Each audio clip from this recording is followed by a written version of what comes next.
Assalamualaikum warahmatullahi wabarakatuh. Alhamdulillahi rabbil alamin. Wassalatu wassalamu ala ashrafil mursalin Nabiyyina wa maulana Muhammadin wa ala alihi wa sahbihi ajma'in. Wa ashhadu an la ilaha illallah wahdahu la syarikalah. Wa ashhadu anna Muhammadan abduhu wa rasuluh sallallahu alaihi wa ala alihi wa sahbihi wa sallama tasliman katsira. Thumma amma ba'd. Alhamdulillah, kita kembali akan melanjutkan kajian di kesempatan pagi hari ini. Dan sebagai muqaddimah, kita melanjutkan tentang pembagian ilmu tafsir. Kemarin telah kita sampaikan bahwa menurut Ibnu Abbas radhiyallahu anhuma, tidak semua ayat dalam Al-Quran tafsirnya diketahui oleh manusia. Bahkan kata beliau, ada salah satu tafsir la ya'lamuhu illallah yang tidak diketahui kecuali oleh Allah Subhanahu wa taala. Terutama tentang masalah hal yang gaib yang hanya diceritakan oleh Allah sebagian. Misalnya perkara tentang ruh. Allah taala berfirman, yas'alunaka 'anir ruh, qulir ruhu min amri rabbi wa ma utitum minal ilmi illa qalila. Mereka bertanya kepadamu tentang ruh. Katakanlah bahwasanya ruh itu urusan Allah. Wa ma utitu minal ilmi illa qalila, dan kalian tidaklah mendapatkan ilmu tentang ruh kecuali hanya sedikit. Kita tahu misalnya ruh itu ada dalam fisik manusia, ada dalam jasad manusia. Ruh itu bisa dicabut. Ketika ruh itu hilang, dicabut, maka jasad akan mati. Kemudian ruh itu mendapatkan nikmat sebagaimana juga bisa mendapatkan azab. Dan ruh itu ketika dicabut dia naik menuju langit sebagaimana yang diceritakan oleh Nabi sallallahu alaihi wasallam. Dan beberapa penjelasan yang semisal tentang itu, namun pelengkapnya kita nggak ngerti. Misalnya ruh itu unsurnya apa? Kemudian rupanya seperti apa? Apakah seperti wajah kita atau bagaimana? Lalu apakah ruh itu mati atau tidak, dan seterusnya. Seperti ini karena tidak diceritakan dalam dalil, maka kita tawakuf karena tidak ada yang tahu kecuali Allah Subhanahu wa taala. Allah bercerita tentang Dzulqarnain. Dan Allah sebutkan aktivitas yang dilakukan oleh Dzulqarnain sebagaimana yang diceritakan di surat Al-Kahfi. Namun di situ tidak dijelaskan Dzulqarnain ini nama aslinya siapa. Kemudian dia pusat kerajaannya ada di mana? Lalu dia tinggal bersamaan dengan Nabi siapa atau setelah zaman Nabi siapa? Bagaimana kondisi keluarganya, jumlah anaknya berapa, apakah dia meninggalkan keturunan sampai sekarang ataukah tidak? Kita tidak tahu. Maka untuk bagian seperti ini tidak perlu kita gali lebih dalam karena kita nggak ngerti. Dan itulah bagian dari tafsir yang tidak diketahui kecuali oleh Allah Subhanahu wa ta'ala. Demikian pula tentang Ashabul Kahfi, tentang beberapa nabi yang Allah ceritakan yang kita tidak mengetahui seperti apa detailnya. Itulah yang dimaksud tafsir yang tidak diketahui kecuali oleh Allah Subhanahu wa ta'ala semata. Kemudian ada tafsir yang hanya diketahui oleh ulama karena mereka paham tentang masalah usul tafsir, paham tentang usul fikih, sehingga ada sebuah teks dia bisa memahami teks ini maknanya adalah demikian. Sehingga ketika kita ingin memahaminya, maka kita merujuk kepada keterangan para ulama. Seperti tafsirnya yang sering disampaikan oleh Ibnu Abbas, tafsir yang sering disampaikan oleh beberapa sahabat senior yang mereka memiliki salikatul lughah, mereka memiliki insting bahasa yang sangat bagus, sehingga begitu mendengar kalimat dia sudah tahu bagaimana konsekuensinya. Pernah satu ketika Umar bin Khattab radhiyallahu anhu berkumpul atau mengumpulkan para sahabat Muhajirin dan Ansor yang senior, yaitu yang ikut perang Badar. Kemudian beliau hadirkan Ibnu Abbas radhiyallahu anhu. Maka mereka yang merasa senior ketika melihat Ibnu Abbas, ini kok anak kecil, kenapa diundang di sini? Padahal Ibnu Abbas ketika itu usianya baru di usia 20-an. Karena Ibnu Abbas ketika Nabi SAW wafat, Ibnu Abbas itu hampir balik. Artinya di usia sekitar 15. Masa kekhalifahan Abu Bakar 2 tahun. Berarti ketika Umar jadi khalifah, Ibnu Abbas usianya sekitar 17 atau 18 tahun. Anggaplah misalnya ketika itu Ibnu Abbas berusia 20 tahun, diundang oleh Umar ikut majelis bersama para sahabat senior di kalangan Muhajirin dan Ansar. Akhirnya mereka merasa, kenapa anak kecil ini diundang? Kemudian Umar bin Khattab radhiyallahu anhu ingin menunjukkan seperti apa kehebatan Ibnu Abbas dalam memahami ayat Al-Quran. Allah Subhanahu wa taala menurunkan firman-Nya, "Idza jaa nasrullahi wal fath." Saya ingin tanya kepada kalian, apa yang bisa kalian tafsirkan dari kalimat idza jaa nasrullahi wal fath sampai akhir surat? Kemudian masing-masing menyampaikan jawabannya. Tapi jawabannya hanya berdasarkan dari dhahir ayat. Jawabannya hanya berdasarkan dari dhahir ayat. Artinya mereka menafsirkan hanya sebatas makna tekstual. Kalau sudah datang kemenangan, maka Nabi Muhammad SAW diperintahkan seperti ini. Nabi SAW mendapatkan janji dari Allah, nanti akan ada banyak orang yang masuk Islam, dan seterusnya. Hanya berdasarkan makna tekstual ayat. Dan sebagian diam. Kemudian setelah selesai mereka memberikan jawaban dan diam, selanjutnya Umar bin Khattab radhiyallahu anhu bertanya kepada Ibnu Abbas, "Wa ma ra'yuka ya Ibnu Ammi?" Kalau menurut kamu wahai Ibnu Abbas, bagaimana?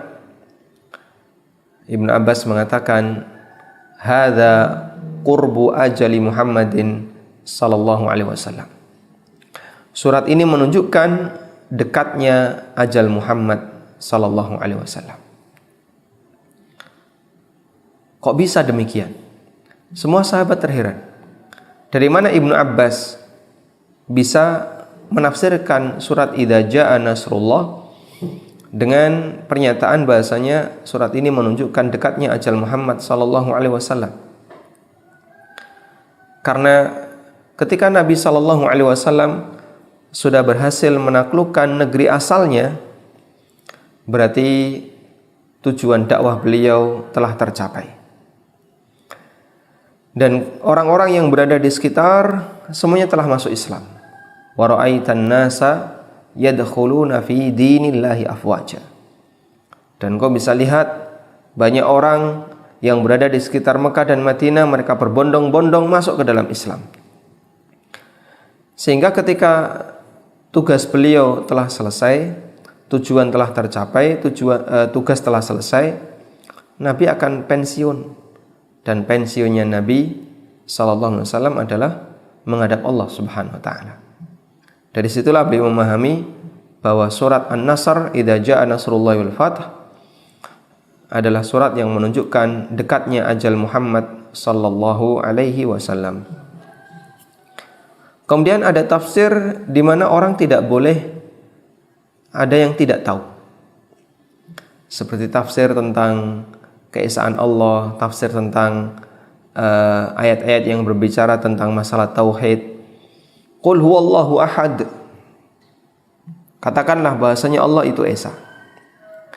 Saya wajib tahu, Anda wajib tahu, siapapun muslim wajib tahu. Misalnya, innallaha ala kulli syai'in qadir.